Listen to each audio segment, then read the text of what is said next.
اعوذ باللہ من الشیطان الرجیم بسم اللہ الرحمن الرحیم۔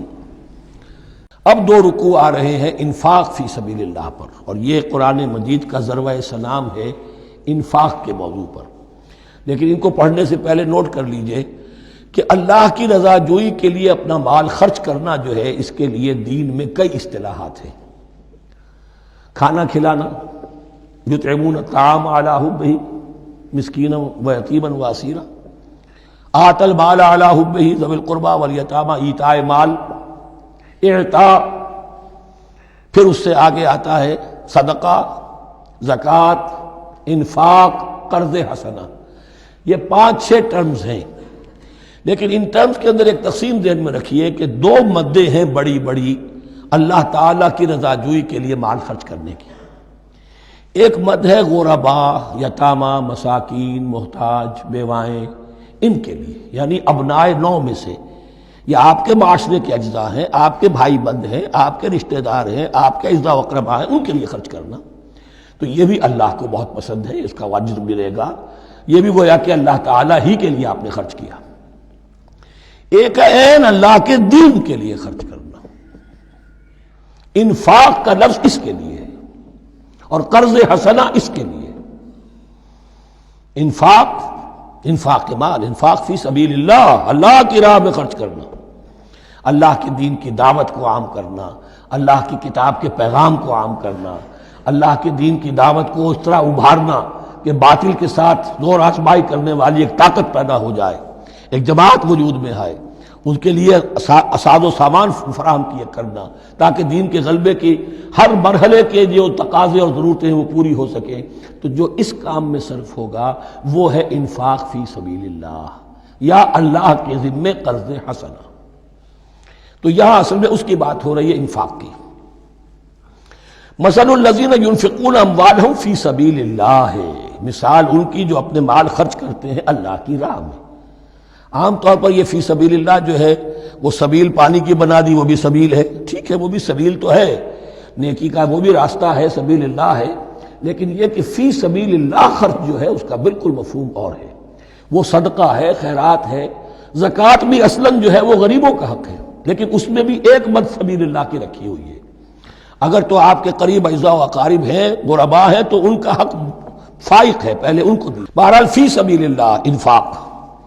مثل الذین ينفقون اموالهم فی سبیل اللہ کمثل حبۃ انبتت 7 سنابل فی کل سنبلۃ 100 حبہ، مثال ان کی جو اللہ کی راہ میں خرچ کرتے ہیں اللہ کے دین کے لیے، ایسے ہے جیسے ایک دانہ کہ اس سے 7 سنبلیں پیدا ہوئیں، 7 خوشیں، 7 بالیاں، یہ 7 سٹے۔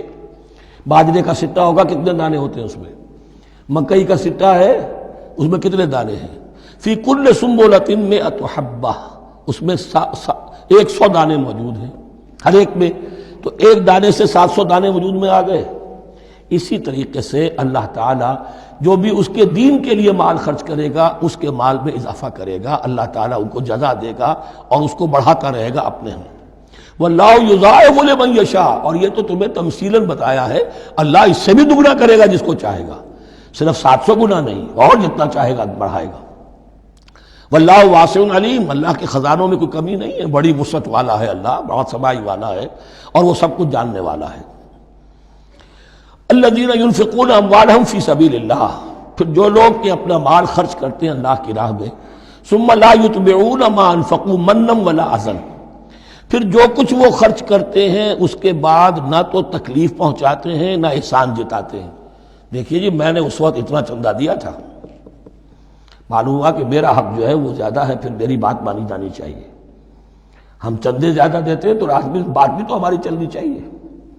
یا اگر کسی جو کارکن کو دیا ہے جو اللہ کے دین کے لیے کام کر رہا ہے، یہ بھی ان 2 رکوعوں کے آخر میں بات واضح ہو جائے گی۔ کوئی شخص ہے اللہ کے دین کے کام میں لگا ہوا، آپ اس کو ساتھ تعاون کر رہے ہیں تاکہ وہ اپنی معاش کے اوپر اپنا وقت نہ لگائے، اپنا پورا وقت جو ہے وہ دین کی خدمت میں لگائے۔ لیکن اب اگر کہیں آپ نے اس کو جتا بھی دیا، اس پر احسان بھی رکھ دیا، کوئی تکلیف دے کلمہ کہہ دیا، تو جو آپ کا اجر و ثواب تھا وہ 0 ہو جائے گا۔ الذین ينفقون اموالهم فی سبیل اللہ ثم لا یتبعون ما انفقوا منا ولا اذى، جو انفاق کرتے ہیں اس کے بعد اس کے پیچھے نہ تو جتلاتے ہیں نہ کوئی اور تکلیف پہنچاتے ہیں، لہم اجرہم عند ربہم ولا خوف علیہم ولا هم یحزنون، ان کا اجر ان کے رب کے پاس محفوظ ہے اور ان کے لیے مغفرت ہے، ولا خوف علیہم ولا هم یحزنون، ان کے اوپر نہ کوئی خوف ہوگا اور نہ کوئی ان کو حزن سے دوچار ہوں گے۔ قول معروف، بھلی بات کہنا، ومغفرہ اور درگزر کرنا، خیر بہتر ہے من صدقۃ اس خیرات سے یتبعھا اذی جس کے بعد کے اذیت پہنچائی جائے۔ کوئی آپ سے فرض کیجئے کوئی ضرورت کے لیے آئی گیا ہے، کسی نے ہاتھ پھیلا دیا ہے، تو آپ اگر آپ نہیں کر سکتے مدد، قول معروف نرمی کے ساتھ جواب دے دیجئے، معذرت کر لیجئے۔ یا یہ ہے کہ اگر کسی سائل نے آپ کے ساتھ درستی کی ہے تو پھر بھی یہ ڈانٹیے نہیں، وَأَمَّا السَّائِلَ فَلَا تَنْهَرْ، پھر بھی یہ ہے کہ مغفرت، معاف کیجئے۔ یہ کہیں بہتر ہے اس سے کہ دے تو دیا، خیر من صدقۃ یتبعھا اذی، اس کے بعد اسے دو چار جملے بھی سنوا دیے، کوئی اور سلواتیں بھی سنا دی اسے، تو اس کا کوئی فائدہ نہیں ہوا۔ واللہ غنی حلیم، اللہ تعالیٰ غنی ہے اور حلیم ہے۔ یہ کیوں کہا گیا کہ تم اگر کسی کو دے رہے ہو تو اصل میں اللہ کو دے رہے ہو۔ ایک حدیث میں آتا ہے کہ اللہ تعالیٰ اپنے بندے سے شکایت کرے گا، اے میرے بندے تیرے پاس مال تھا، میں نے تجھ سے مال طلب کیا تھا، میں بھوکا تھا، میں نے تجھ سے روٹی مانگی، تو نے مجھے کھلایا نہیں۔ بندہ کہے اللہ تو غنی ہے، تجھے بھوک، تجھے احتیاج ہے، کہ وہ جو میرا بندہ تھا جو بھوکا تھا، اس نے جو مانگا تھا تجھ سے وہ میں ہی تھا، اصل میرا بندہ تھا۔ الخلق عیال اللہ، تجھ سے انہیں کھانے کو نہیں دیا، تمہیں تو گویا کہ مجھے نہیں دیا۔ اے میرے بندے میں ننگا تھا، میں نے تجھ سے میں نے چاہا کہ میرا سطر ڈھانپ دے، مجھے کوئی لباس دے دے، لیکن یہ کہ تو نے نہیں دیا۔ یہ اسی طریقے سے تو سمجھ لیجئے کہ اللہ تو غنی ہے، جو دے رہے ہو سمجھ لو کہ اللہ کو دے رہے ہو، اور حلیم ہے، وہ حلم والا ہے، فوراً نہیں پکڑتا تمہیں۔ تم جو بھی کرتے ہو، جو دل سے اتری ہوئی شے وہ اللہ کے نام پہ دے دو، جو ردی چیز ہے وہ اللہ کے نام پہ دے دو، تو اللہ تعالیٰ کی غیرت جو ہے اسی وقت اگر جوش میں آ جائے اور تمہیں پیس کے سرما کر دے وہ، تو وہ کر سکتا ہے، لیکن نہیں، حلیم ہے، وہ دیکھتا ہے کہ میری توہین کر رہا ہے، مجھے دے رہا ہے اور یہ دے رہا ہے۔